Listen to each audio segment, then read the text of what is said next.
The warehouse is open. Volume 30, closing out the 23-24 NHL season, MeiGray style. Yes, still games to be played, but the slow descent into the offseason means it's a super busy time for our guest today. Joined today by NHL Program Director for MeiGray, our friend Geoff Spaid, G Spaid, GSPAID at MeiGray.com. As we said, busy time, bunch of collectibles are inbound to MeiGray in North Jersey and hopefully inbound to your collection. Geoff, welcome back. There's going to be a lot of wide berth for conversation here and a lot of information from the collectors and the authentication process, a lot of how the sausage is made. And this is why I really love these podcasts, because you come here to learn a lot. You come here to teach a lot. I come here to learn a lot. The good folks that listen and download and press play, they're going to learn a lot today as well. So let's just start with this. Can you walk me through the daily process for authentication and inventory with different items at the end of the season? We'll get specific in a little bit, but what's this time of year like for you, my man? Oh, it's busy. But first off, glad to be back. Glad to be back on. I always enjoy these podcasts with you, Scott. They're fantastic. But this time of year, it is hectic for me. We have 6 NHL teams as of recording this. One of them's still in the playoffs, the Nashville Predators. 5 of them are out. So, all these teams are sending in inventory, jerseys, sets, equipment, all sorts of stuff. And as the NHL program director, it's my job now to go back and wrap up all the loose ends and make sure that everything for the year's covered. And so really to kind of talk about where we're at now, I've got to go back and talk about where we are in October, September, and touching base with equipment managers. So to kind of give everyone what MeiGray does and what the NHL program director does is I directly communicate with each of our team's equipment managers. I'm sitting there, I'm emailing them, I'm calling them. Some of them prefer phone calls, some of them prefer text, some of them prefer emails, just depends. But I'm keeping track, keeping tabs. We're talking about, and at the beginning of the year, we set up set dates for all the team's colors. We touch base on, okay, what special styles are you wearing? Do you have a retirement night, like a Breland Ring of Honor night? Do you have a Stadium Series game, a Winter Classic game? And we figure out the schedule. Now, it is a loose schedule because there are plenty of times where you're going to set a date with an equipment manager and they're going to say, you're going to get up to, let's say it's December 31st, they're going to wear a new jersey. And you get up to December 30th and they're like, hey, New Jersey's not in yet. We need to push back the date. So it fluctuates. And if you're collecting for a long time and you've asked about, hey, when does red set 1 end for the New Jersey Devils? You might be used to, hey, it ends this date. And then all of a sudden, a few months later, it's pushed back a game or two. That happens. So at the beginning of the year, I'm doing a lot of the front end work, and it's actually nice. As Drew, the old program director, said, the October, November, December time of my year, it's calm. And then once you get in the new year, to this point, it's hectic because now, just off the top of my head, I'm not going to go through every team we have, but, Devils just recently got finished up and they're going to go up here soon. Nashville set 2s are done. As of recording this and within a few days, hopefully, of this coming out, I'm almost through Columbus. So Columbus collectors, look for that. But for each of those teams, how it goes is we get everything at the end of the season. I get camp jerseys for Columbus. I'll use Columbus because I'm working on them right now. Camp jerseys, set 2, set 3, blue and white, and then set 1 and 2 for thirds. So everything. I think I have probably about 300 jerseys to work through, give or take a couple. And that's just one team. That's not 6 teams, one team. And so my job is to not only go back and make sure, like at the beginning of the year, I'm tracking that who's playing in preseason, who's playing in the team's development camp, training camp, who has an A or a C back in those development camps to make sure that when a jersey comes in, and I'm going to butcher the guy's name, Denton Matichuk. I want to say that's how you say his name. I'm probably horribly off on that. But his jersey comes in, no C on it, but from my authentication work back in September and July, I know it had a C on it. And when I look at the jersey, I can see the outline of where a C was. And so that makes my life easier going through, and I have to go one by one by one. And that's something that I have to go through. And this is for those who don't know, this is my first full season as the NHL program director. I took over for Drew Wojciechowski. I can never say his name. I probably said it wrong there too, so I'm just going to call him Wojo. I took over for Wojo over the summer. I helped him out at the end of last year with closeouts and whatnot. So this is kind of my second closeout. But every year we're always trying to get better, and so we're doing a few things a little differently this year that I hope the collectors will enjoy, and I hope we'll get a chance to talk about here today. But that's my long-winded way of saying it's hectic right now at MeiGray because I've got sets backed up, I've got sets out my ears. So, and again, the collectors are waiting. Be patient; they will get to you, and a lot of information to digest there. Is there a way, and this is sort of the great catalyst. You mentioned, somebody's got them coming in, somebody's set two, somebody's still alive in the postseason as we record. And that's just part of the catalyst nature.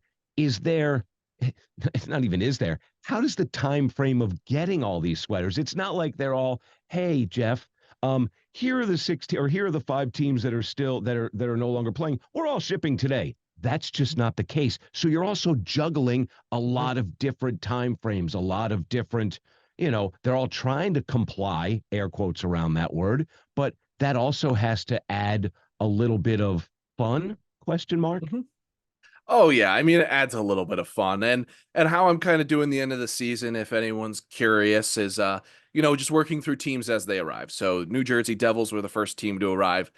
I worked through them. Nashville sent their set twos in.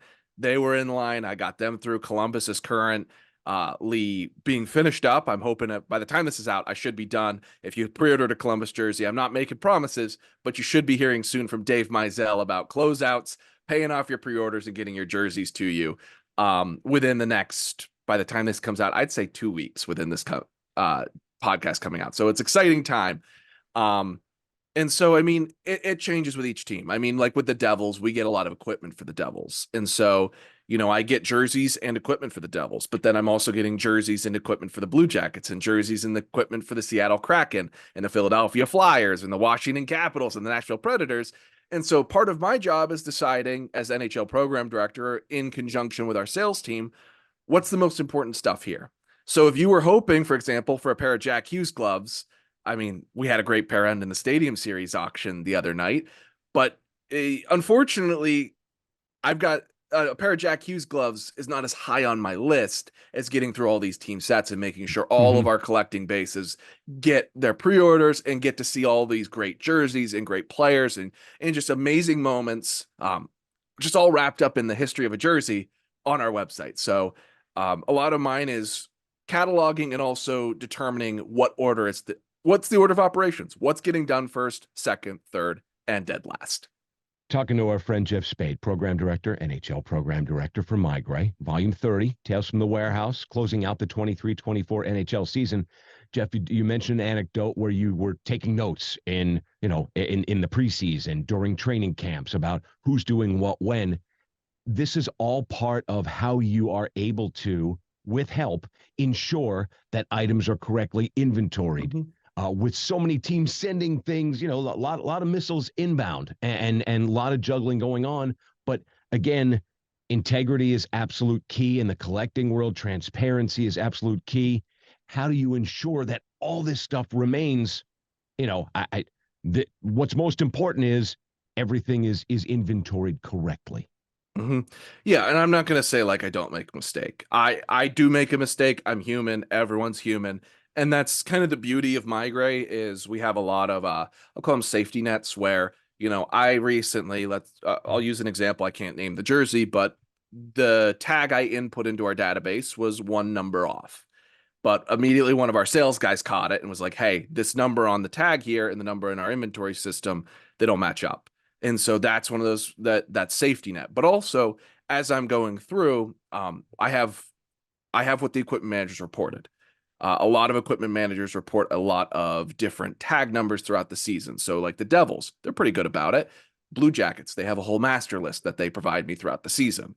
And so I already have that work. Then I double check that work. And then our sales team and warehouse team triple check that work. And also our photography team is quadruple checking that work because they have to match up the tag number. to the actual jersey within the filing system and the website.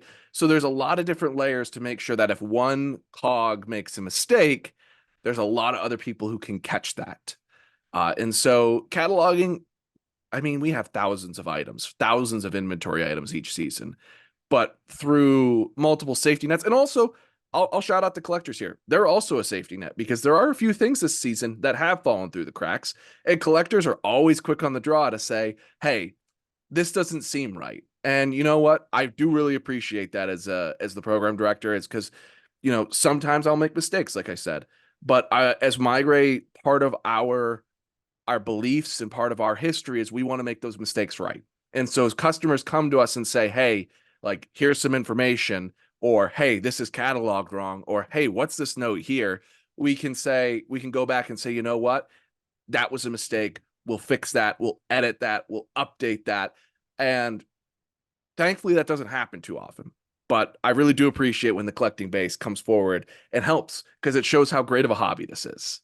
No, and the checks and balances are obviously appreciated. Again, Mm-hmm. it's good to keep everything on the level, and that's Mm-hmm. what MeiGray has always strived to do. Obviously, for themselves, and certainly for the clients and for the sweater buying, memorabilia buying clients, and the public that is invested in this hobby. And it's great to hear. And actually, just like a little sidebar, the word investment, it's awesome to see that the collectors are as invested as you guys. Hey, there was a slip up. And again, with camp jerseys and game worn and GIs and massive shipments incoming, that's a lot to juggle, Geoff.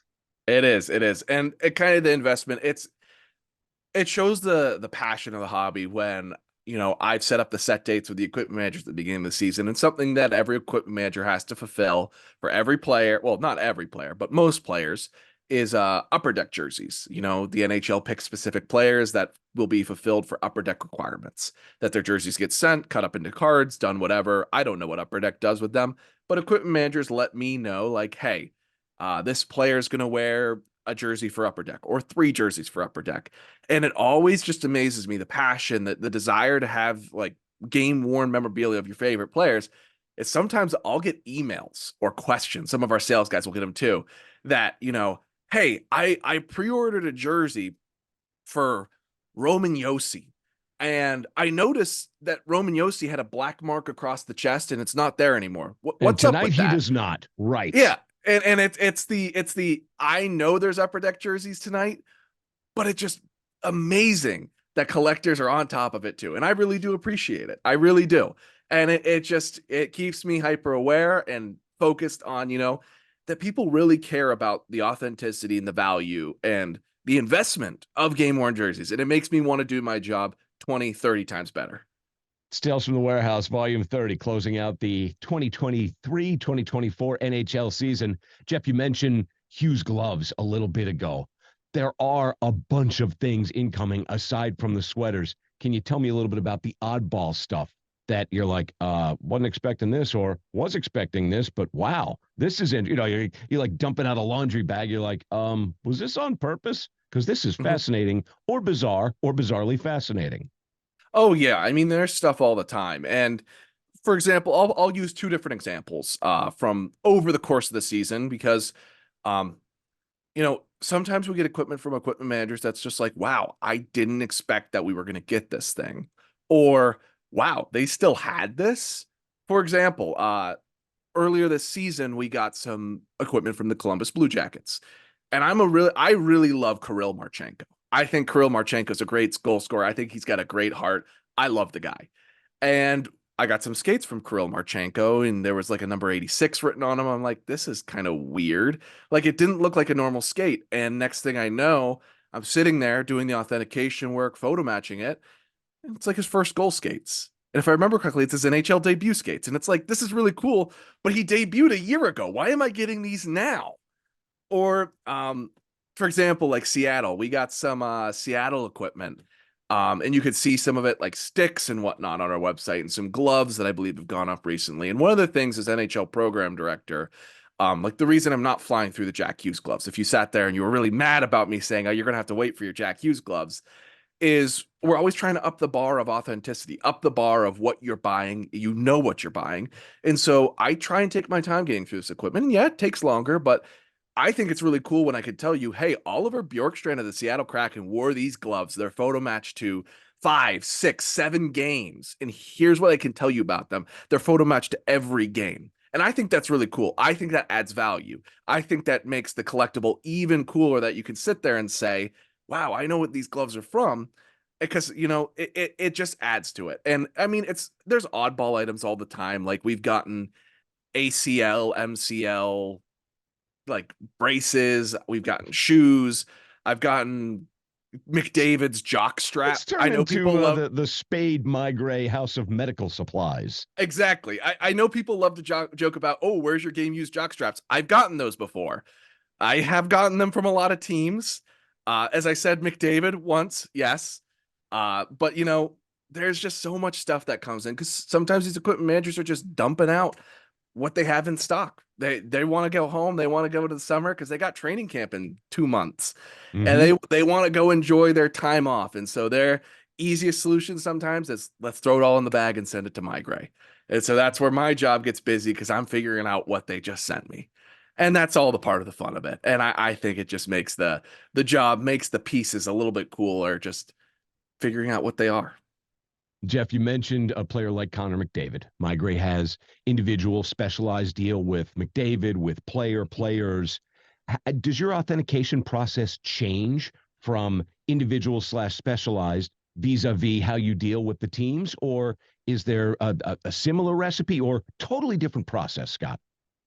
I think it's similar but different. So the reason I'll say that is like with the teams, I'm working directly with the equipment manager, saying like, hey, here's your set dates, here's the equipment. I know like if the equipment manager sends me a pair of gloves and specifically notes like, hey, this player wore these gloves at this time, it makes it easy. But with McDavid, we get a lot of his inventory. We pretty much get everything.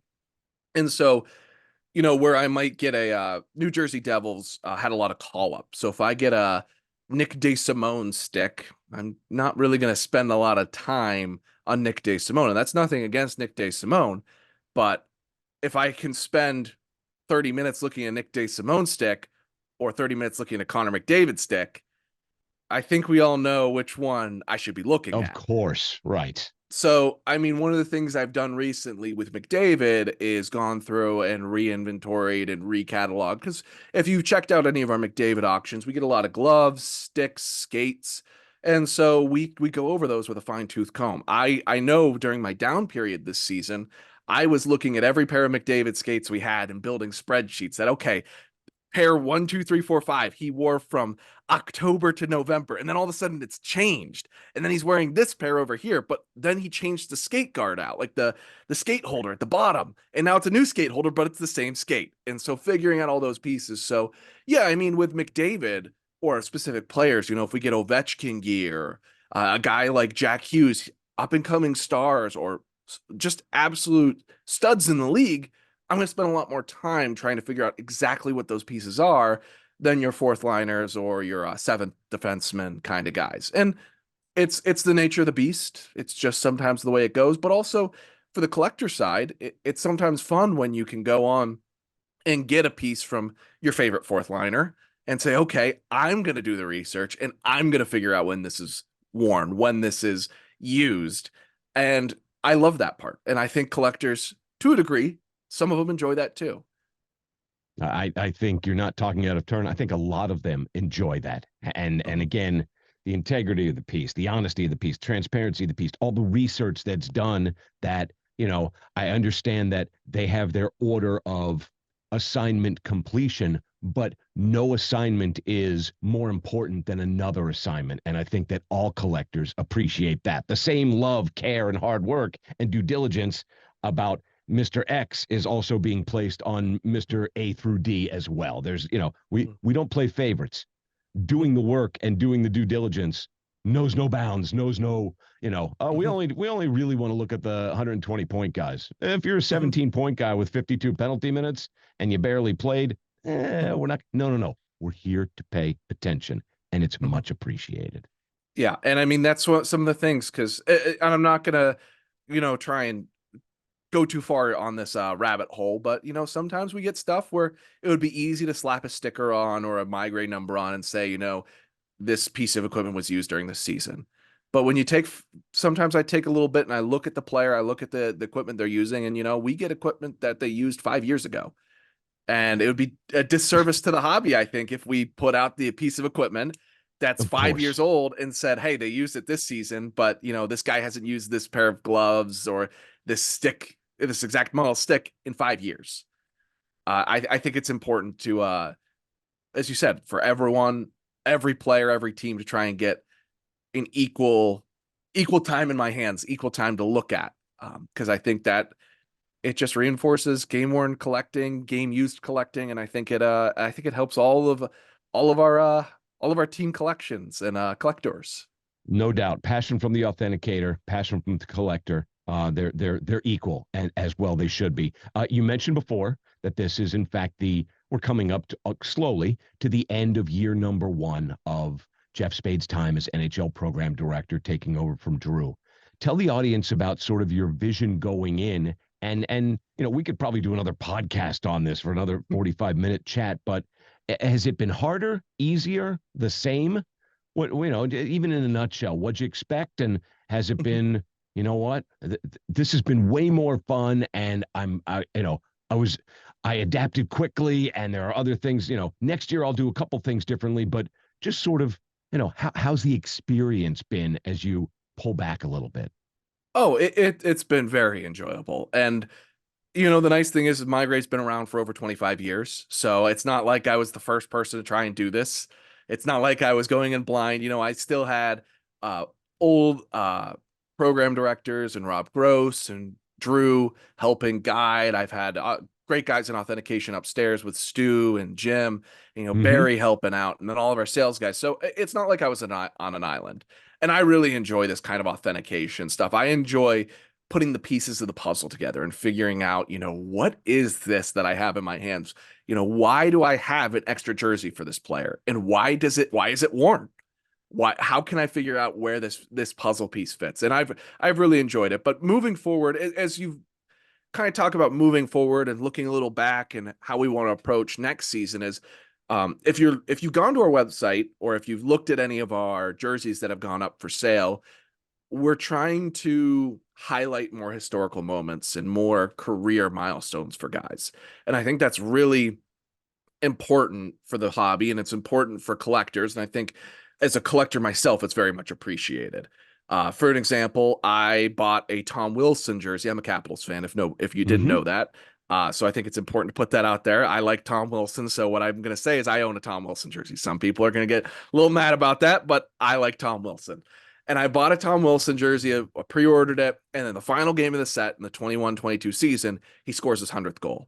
It's photo match to the game. I have the jersey of Tom Wilson's 100th goal. I think that's really cool. But as a collector, the LOA doesn't say it's his 100th goal. It's not noted anywhere. So one of the things going in this season, this wasn't just a me decision. This was across our sales, our team, and across the whole company, is we want to keep raising the level of authentication and raising the bar of what the collector's getting. And so if you've gotten a milestone jersey, uh, we've been keeping track. And now it's first year of doing it, so I'm not going to say we got 100% accuracy, but stuff like TJ Oshie, his 300th goal, Tom Wilson's first career hat trick, uh, Tyson Barrie, the Nashville Predators, his 500th assist, Johnny Gaudreau of the Columbus Blue Jackets, his 500th assist. And then franchise records like Zach Werenski, assist record by a defenseman, John Carlson, goal record by a defenseman. These things are being noted in our system. And those are just what, 2, 3 of our teams. That's not Mm-hmm. every single team, but we're trying to track and keep track of. And if you've been fortunate enough to pick up one of these jerseys, we've been starting to include that in the LOA. So if you buy a jersey for a record that we note, so let's say Tyson Barrie, I'm going to use him. Tyson Barrie's 500th career assist, the letter will say he was wearing it when he got his 500th career assist. And I think that adds inherent value. I think that creates a cool piece for the collection that you can say that, like, he got his 500th assist in White Set 1, I believe, if I'm remembering everything off the top of my head correctly. It's one thing to say, I have Tyson Barrie's white set one jersey, where during the set dates, he got his 500th career assist. It's another thing to say, I have the jersey that Tyson Barrie got his 500th career. Sorry, point. I've been saying assist. Should be point. Career point. I think that's just so cool. And it's a knowable fact. It's something that we're not putting these things in that, this player wore this jersey during the set date, so therefore it is the jersey. No, I'm going out of my way to find photos from that game. And if the best case scenario, I'm finding photos from the moment. And that's one of my favorite things. And so looking forward to the 24-25 season, let's go back to the future, is like I said, I figure I've missed some of those milestones. I figure as the sales team and as the authenticator, as the NHL program director, we've missed some of those.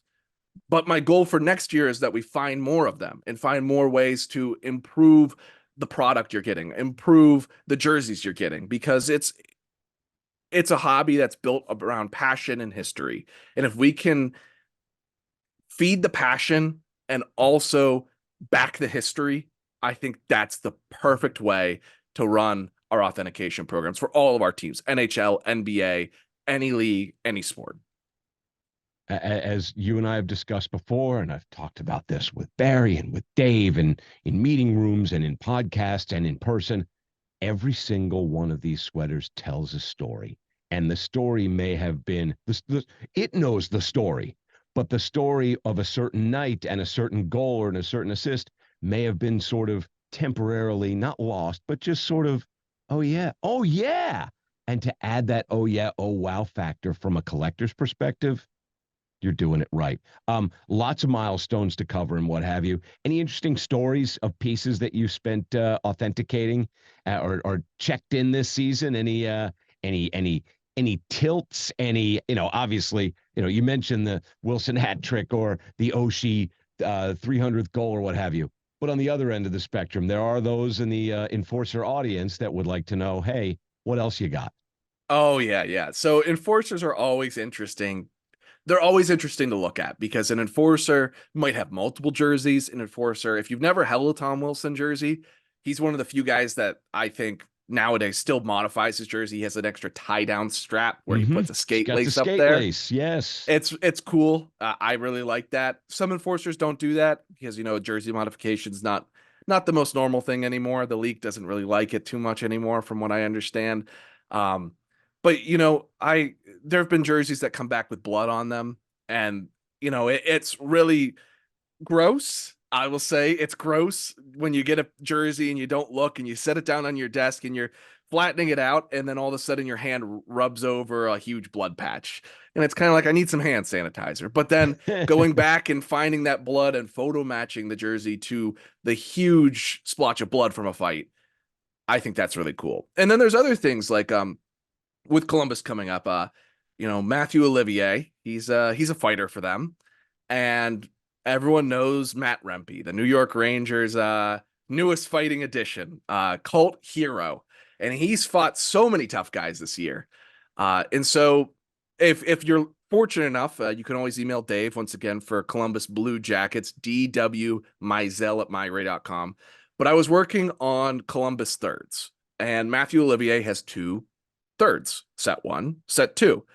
And as I'm photo matching, as I'm looking at these jerseys, one of them is beaten up and one of them has one board burn and like nothing else. So I'm like, and the set two has nothing else. I'm confused. I'm looking, I'm photo matching. The set one worn pretty much every game, every single third game. But that set two, the one with one board burn, photo matched it to 2, 3, 4 photos of Olivier fighting Rempe. And after the fight, Olivier's beating up Rempe. Rempe's he looked like he was concussed there for a little bit. If you go back and watch the fight, it's a fantastic fight. But Olivier, there's a photo on Getty I have it matched to where he's kind of like has his arms up a little bit, cheering on, getting cheers from the crowds, and he's got blood all over the thing. Now, the jersey I had in front of me didn't have blood, but it's photo matched to the fight. It's photo matched to that exact fight, a classic fight. And even though it's not worn in every game like the other one is, there's something to be said about just getting that jersey from that fight and having it photo matched to, those moments, those fights, those it just makes it's something different in my mind. It's something cool because you don't have those classic enforcers all the time anymore. It's a good story. I know that, Jeff, if I was working at a Krispy Kreme, I'd seriously be into like quality control. And Mhm. that Boston cream looks really good. I think I should take that one home. And that strawberry jam one looks really good with the Hmm. powder or the glaze or whatever. I'd want to take things home and purchase and pre-order as game worn collector, A, caps collector, B, and NHL program director for MeiGray. You got to be looking down at the assembly line of authentication and going, I, I would have a serious personal budget issue. There's got to be Hmm. things coming in at all times, and obviously they're already pre-ordered by loyal collectors and loyal MeiGray Yep. clients, of course. And yes, but you're got. I mean, my motivation and envy factor would be on tilt if I were in your position or anybody that worked Hmm. inside the hallowed house of MeiGray. Hmm. Oh yeah, it's always cool. And I mean, like I said, I'm a Capitals fan, but I own jerseys for 3 or 4 of our teams now. There's a few teams I'm missing, but when stuff comes in, if it's not pre-ordered, yeah, I mean, I'm the first person looking at it. I have a John Carlson from last season, that's beaten up on the sleeves that I saw at a game in person in New Jersey, and it wasn't pre-ordered. It came in, and I looked at it. I was like, "That's a nice jersey right there. I gotta have it." And so, as I've gotten more into the NHL program director side of things, it's the law. I'm going to say diminishing returns. Not that I don't think jerseys are cool anymore, but when you see 1,000 jerseys within two Right. months and you're seeing all this wear, all these cool moments, it makes it a little bit easier to say no. But there are still jerseys that come through that I look and I'm like, wow, that's a sweet repair. Or holy cow, look at that photo match, look at that moment. And yeah, I'll say there's guys like Gray Richards, our Nashville Predators salesman. I've talked him into a couple saying like, you gotta look at these repairs, man. Like, look at this jersey right here. And I kind of strong arm him a little bit. Or, it's those things where like, yeah, I would love to have these things, but also sometimes I think it's really cool for the opportunity to tell our sales guys, hey, I've got this great jersey right here. And I know we have 4 collectors who love this player. Why don't we reach out and see if one of them wants it before it hits the site and anyone can get it? Why don't we see if, this person who had a pre-order for a specific player, like, yeah, they pre-ordered the set 1, but man, the set 2 is so much better. Why don't we reach out to them and see if they want the set 2? We've done that a couple times. I've done that a couple times. I, as the NHL program director, I'm in the beneficial spot of not only seeing everything, and yeah, there's the desire to buy it, but I can help, to steal a quote from Marvel Avengers. I can guide others to a treasure I cannot possess. And I love that quote. I think it's a great encapsulation of what my job is, because I cannot buy every jersey from every season because I would need millions and millions of dollars.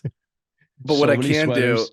Yes, oh go yeah, ahead. Go ahead. but what I can do is I can help make the sweaters better, in the sense that you know what you're getting, and you know that it's a great product, it's a great memory, it's a great piece of history. And if what I do, spending 20 minutes photo matching a jersey that of a fourth liner, a third pair defenseman, seventh defenseman, if that makes someone's collection at the end of the day, if that makes someone really happy, it was all worth it.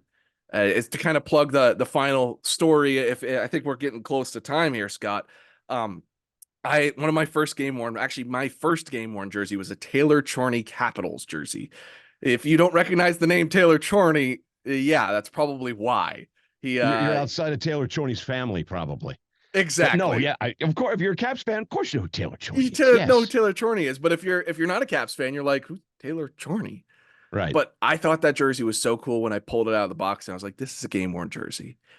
And so the way I look at it is, even if it's a preseason, even if it's a training camp, even if it's a one game call up AHL guy, every jersey has a story. Every jersey has history. And my hope is that whenever that collector, whether they're a new collector, an old collector, an in-between collector, when they pull that jersey out of the box, it's that mail day feeling of knowing that they got the real deal, and knowing that there's history and authentication and just everything that goes into it. And that's what my job is. And that's what I enjoy. I don't get to see people's reactions to mail days, how they feel opening the box, but I get to know what I do on the front end makes it possible on the back end. We need to do a mail day podcast upcoming, because whether we interview 15 different people just to tell mail day stories, that vibe is Oh yeah. something that, even the most seasoned and jaded sort of has a negative meaning to it, but even the most jaded, you still want to run out and get the box and Mm-hmm. carefully open the box and Mm-hmm. slide the MeiGray box out of the outer shell, and then you open it up, and it's just sort of, you pull out the side flaps, you push open that box, and you look down, and it's sort of it's a more movie. It's like a Pulp Fiction, what's in the suitcase type. You're like, oh, Mm-hmm. this sort of gold hymn, almost religious experience. You're like, there it is. It's a game worn sweater. And whether it be from Columbus or Washington or Philadelphia or the Devils or the Kraken or Nashville, MeiGray and MeiGray.com have you covered. Geoff Spaid, NHL Program Director. Always a pleasure, my friend. We will tell more stories before long. Until the next time. Right now, the warehouse is closed.